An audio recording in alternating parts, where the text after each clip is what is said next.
So there's a big divide in our blessed country with the reversal of Roe v. Wade. And for some of us, it's a strange step backward, and others see it as a giant leap forward. So without getting negative one way or another, where do we begin the discussion when teaching our teenagers? Our purpose as peer educators was to talk about sexuality and puberty and abstinence and pregnancy with teenagers, because we know teenagers listen to teenagers. And so the idea that the conversation about abortion and the religious right has all been kind of created over time, because it was not an issue prior to 50 years ago, became an issue, and do the homework there. It's really interesting how it came about. Is troubling to me. But we withhold so much information, and so people are left to make uninformed decisions, which in my opinion means that they cannot truly have autonomy or make or really consent to what they're doing. How would I approach having that type of discussion or conversation with my daughters? The ability for them to recreate and procreate life is ultimate. With great power is great respect. The right answer is always in the middle. And allowing the conversation to be fact-based rather than emotions-based.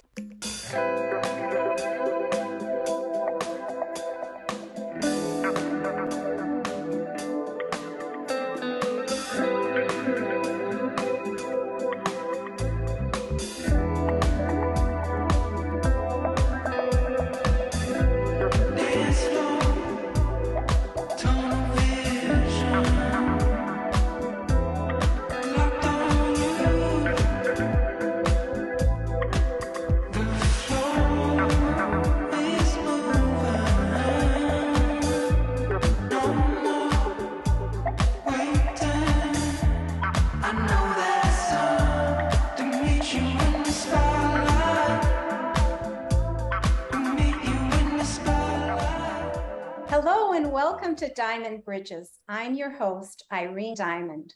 Healthcare is a human right. What did we learn about healthcare from the 2020 pandemic? Some of the issues that came to surface were not new to us. For example, the lack of healthcare for underserved communities. But who knew that a woman's reproductive health issue that began back in 1969 would be overturned? Now, a staggering majority of the United States will either restrict abortion access or ban it entirely. In some states, there will be no exceptions to these bans, even if the mother's life is in danger. So maybe the better question is, what didn't we learn about healthcare and healing from the 2020 pandemic? There are many issues ranging from cancer to mental health, which have been on the rise post-pandemic. Why did we, the people, have to face Roe v. Wade again now? Here today are three guests in the healthcare industry to discuss their renewed passions for the pandemic. Joy D. Calloway is a charismatic, transformational Gen X female with her heart in community healthcare for nearly 30 years. Thank you so much for having me. The next guest has been a fitness specialist for 20 years. Focused on women's health, she became a birth doula and combined the two to become a perinatal fitness coach in treating clients around the world through all elements of fertility and health and body reproductive functions. She has a passion for reproductive justice and improving maternal health outcomes. Please welcome Kimberly McFerrin. Thank you, Irene. My next guest is a father of two beautiful girls and a chiropractor with a private practice in Annapolis, Maryland. He dedicates some of his time to providing medical support to personal injury victims for the underserved community. Another part of his practice devoted to the ongoing purpose of reducing chronic pain and suffering.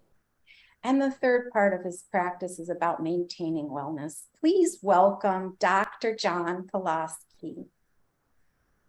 Thank you, Irene. It's a pleasure to be here. So there is a big divide in our blessed country with the reversal of Roe v. Wade. And for some of us, it's a strange step backward, and others see it as a giant leap forward. So without getting negative one way or another, where do we begin the discussion when teaching our teenagers? I'd love to start that one as someone who worked with teenagers as a teenager for Planned Parenthood of what was then called Metro Detroit. And our purpose as peer educators was to talk about sexuality and puberty and abstinence and pregnancy with teenagers, because we know teenagers listen to teenagers. And so when you're talking about something of this gravitas, it's important to have kids that know what they're talking about to share. Another story for another day, how the preacher's kid got to put, show people how to put condoms on bananas. That's a whole nother story. But I sincerely believe that, as you can imagine, I worked for Planned Parenthood both then and then most recently. I absolutely believe that healthcare is especially reproductive healthcare, that is a decision and a conversation between me and my provider and whomever I consider holy or not.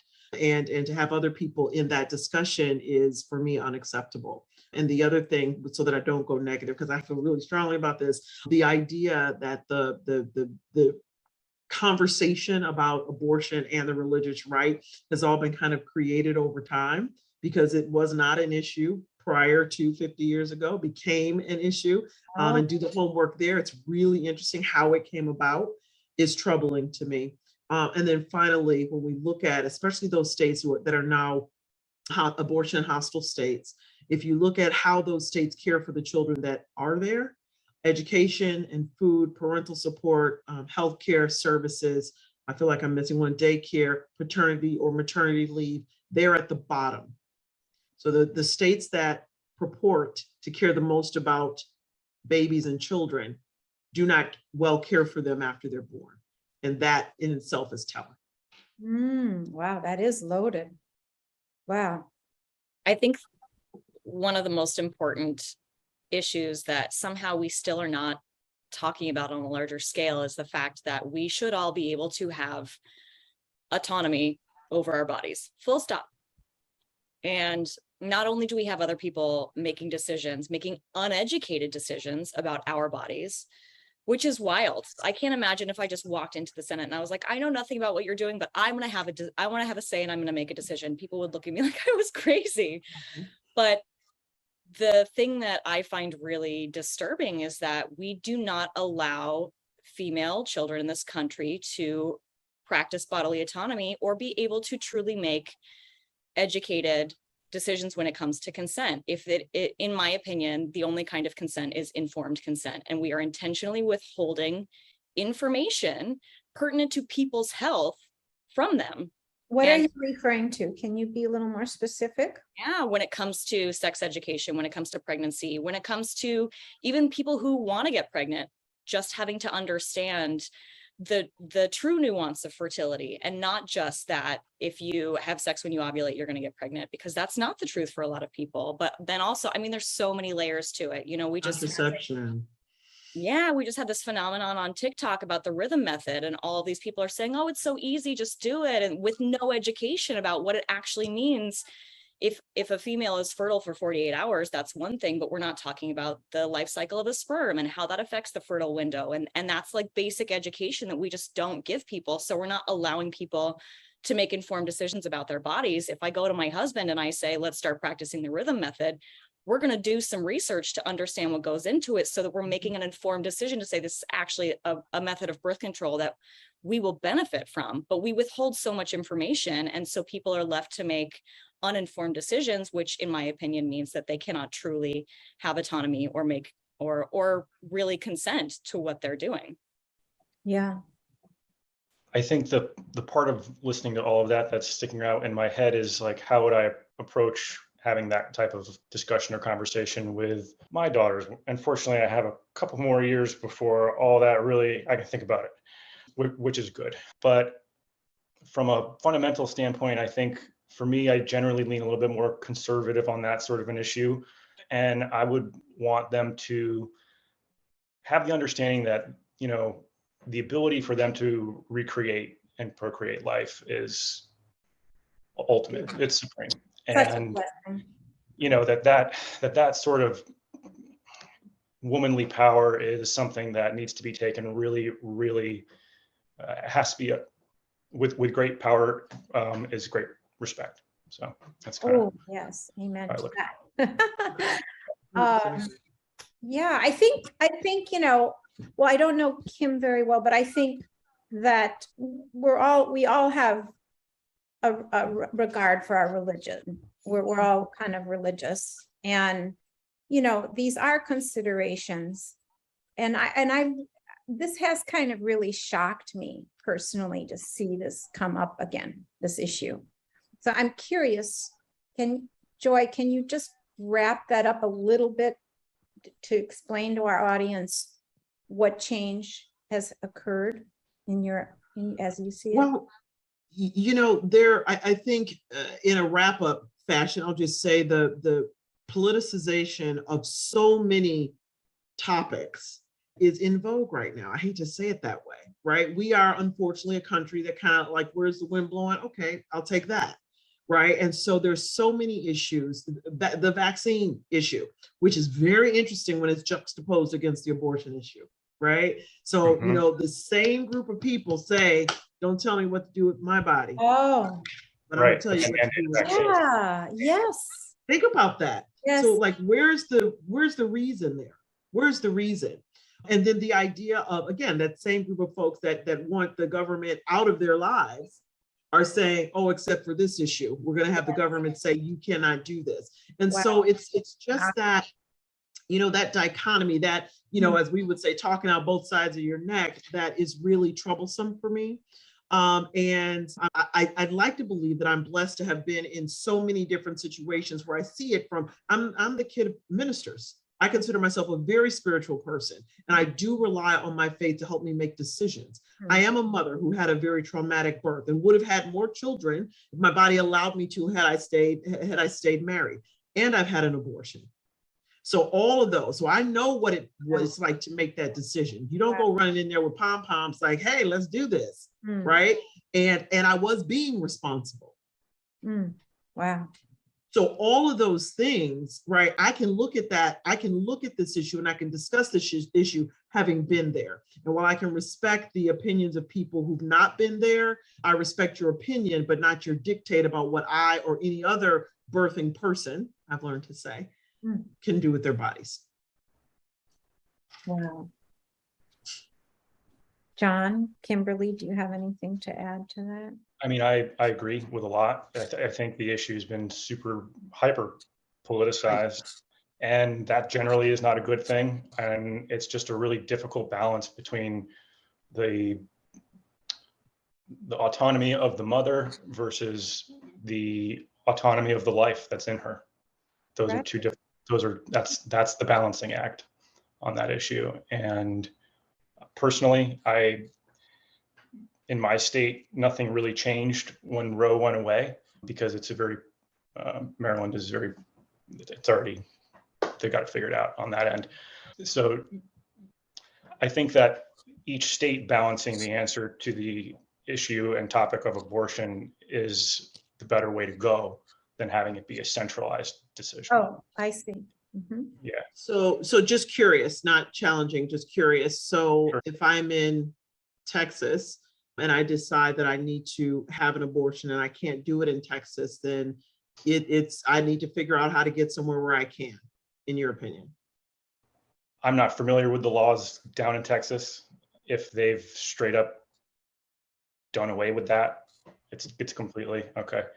Then yeah, I mean, I guess it would be like the opposite if you were in California. So you're kind of stuck between a rock and a hard place. And what I ask people to consider, and I know we're going to let this go, but I love the back and forth with reasonable people. You seem reasonable to me, Dr. John, is that, if people believe that, and if I am, this is where, again, community health and grassroots healthcare come into play.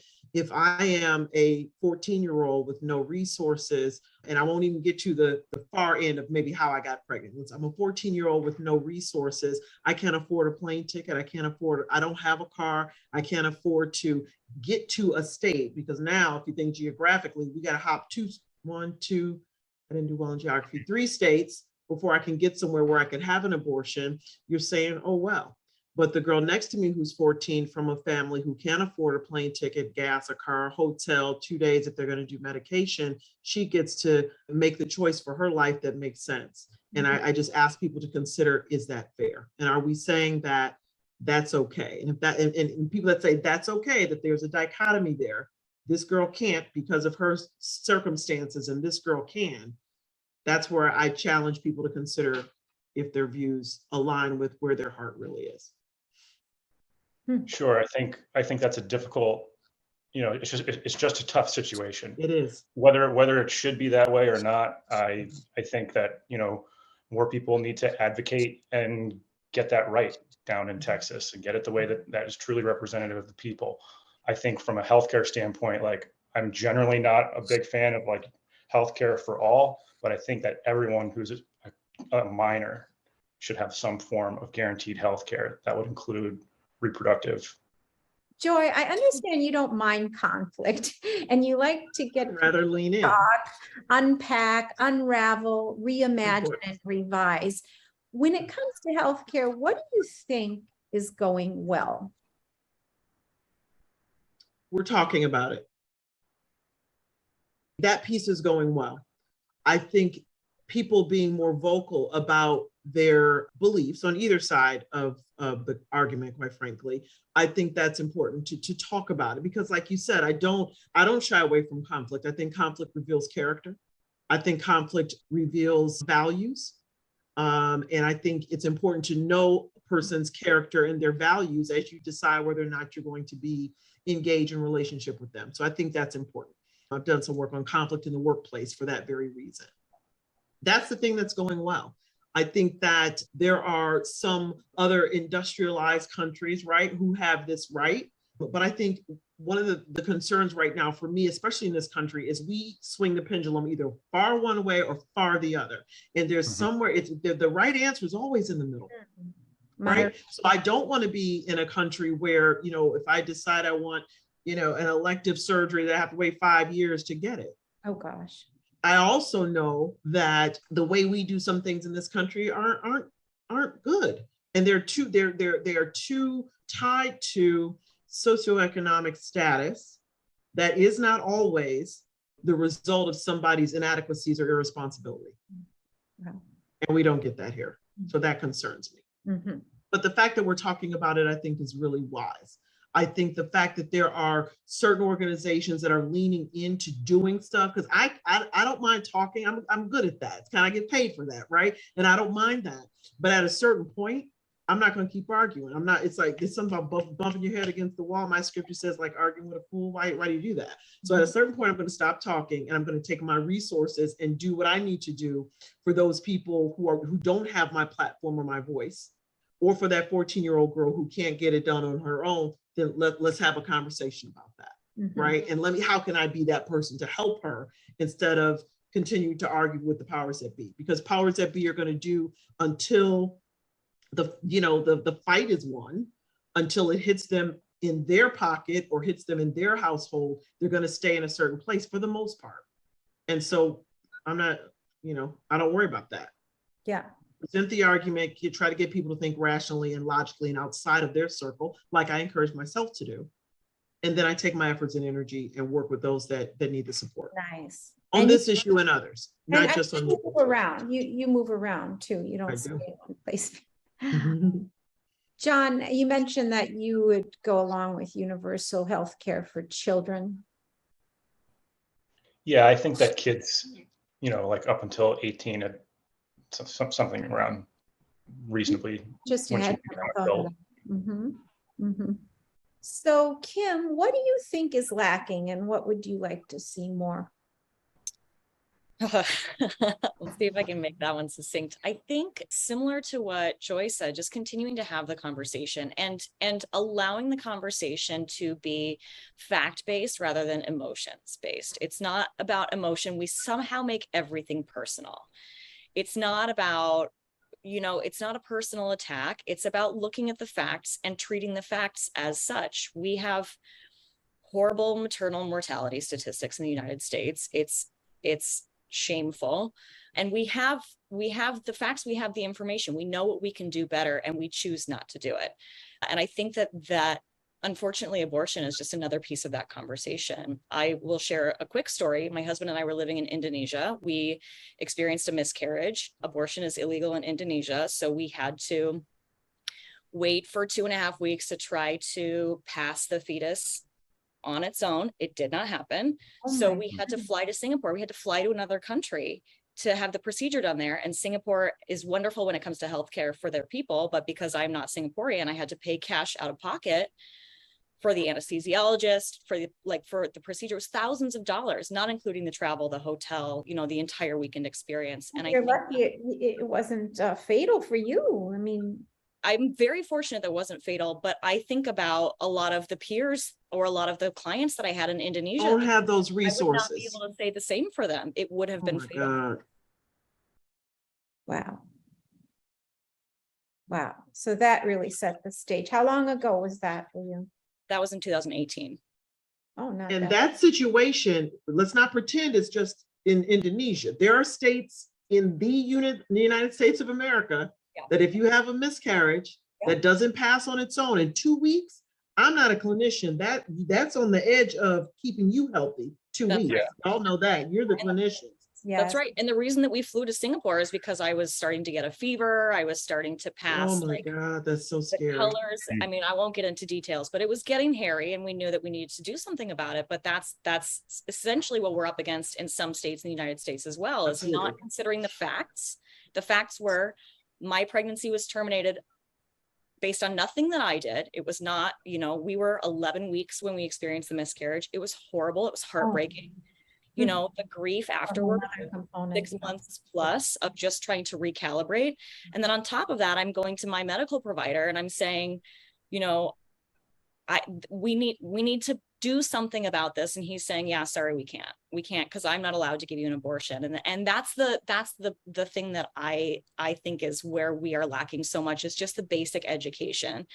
If someone experiences miscarriage, they need medical treatment, just like anything else, just like any other bodily infection. But we choose to make this one something different than it is, which is truly, unfortunately, at that point, just another bodily infection. And how could you as a provider not treat a patient? So I think that the more we talk about it, the more we educate, the more we talk about facts and take emotion out of it, that's what's going to move us in the right direction. So when you say educate, let's talk about teenagers again. Let's say, 14 to 18, a little bit older, 16, 17, 18. Would you start describing some of these scenarios and teaching them about what could happen? I don't believe in fear-based education. I don't think I would approach it that way. No, I would approach it very simply. And I think you have to treat it like any other form of education. You can't go in at 100 miles an hour with all of the facts and all of the horror stories and all of the scenarios. You have to treat it where it is. So basic things like, okay, amazing. You're 12 years old. You just started your period. Let me tell you what that means. It means there's an egg in your ovaries. It moves through into the uterus. It's fertile. It either attaches if it's fertilized or it doesn't, right? It has to be fertilized by sperm. If it's not fertilized by sperm, it doesn't attach. It doesn't become a baby. Basic information. Pretty exciting for a 14 or 15-year-old though. I mean, unfortunately, we do withhold a lot from our children in American culture. And we have to get into the details and say, well, here's how you're going to fertilize the egg. You're going to go have sex, right? But we do have to stick to the basics to help people understand, like I said before, what's happening in their bodies. And the reality is those basics that was very G-rated, right? For a 9, 10, 11, even for 9, 10, my daughter started menses at 9, 10, 11, that's very G-rated. You can't do that in public schools in Florida right now. Oh, really? She just did. Wow. But we still have fear-based education in public schools. When I was growing up, sex ed was in middle school. We learned about STDs and we learned about pregnancy, and that's all we learned about. So that's also so that's also not education truly. It's emotional manipulation. Yeah, and then don't forget the male population. I mean, this takes two to tango, so I mean, all of them should be taught, I think, not just the females, Yeah, we were Something separated. must have switched. We're separated. Girls got to learn about menses and boys got to do something else, but they couldn't be a part of the conversation. What'd you say, Joy? I'm trying to go back, not that it was that long ago, but I'm trying to go back to middle school as the ex on the phone. We were in a class together. We had boys and girls in the class, and it was the whole shebang. It wasn't just the fear-based piece. I'm just remembering the class. I mean, it was silly because we were, 12, 11. People were being silly. But then it was a full I get chapter. the G rating, a Mhm. G-rated explanation at Yeah. 12. I get that, but I'm Yeah. talking about, teenagers, 15, 16, when, they don't listen to their parents anymore. Then, like, they're making their own decisions. I think that without facilitating it in a fearful way, I think that part of that education should be the understanding of these different innuendos. Agreed. It's just for the sobriety of it. It goes back to what Dr. John was saying about, this is this amazing thing that your body can do. And that's boys and girls. Your body is, created to do amazing things, including healing itself, which I'm sure is something you talk about in your practice.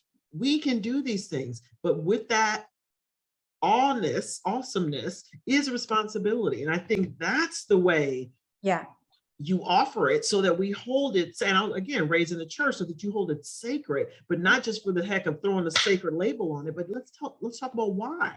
Why is this sacred? Why is this amazing? And why must you be responsible with this power? Right. And you need teachers that can impart that, and it doesn't have to be a, religious or spiritual discussion. It doesn't. I mean, it's an awesome. And it can be. And it can be. There's a miracle in every birth. We all know that scientifically. So I want to thank my viewing audience for joining me today, and thank you to my guests for joining me today. See you next time on Diamond Bridges, and follow us on Instagram, diamond.bridges.show. See you next time.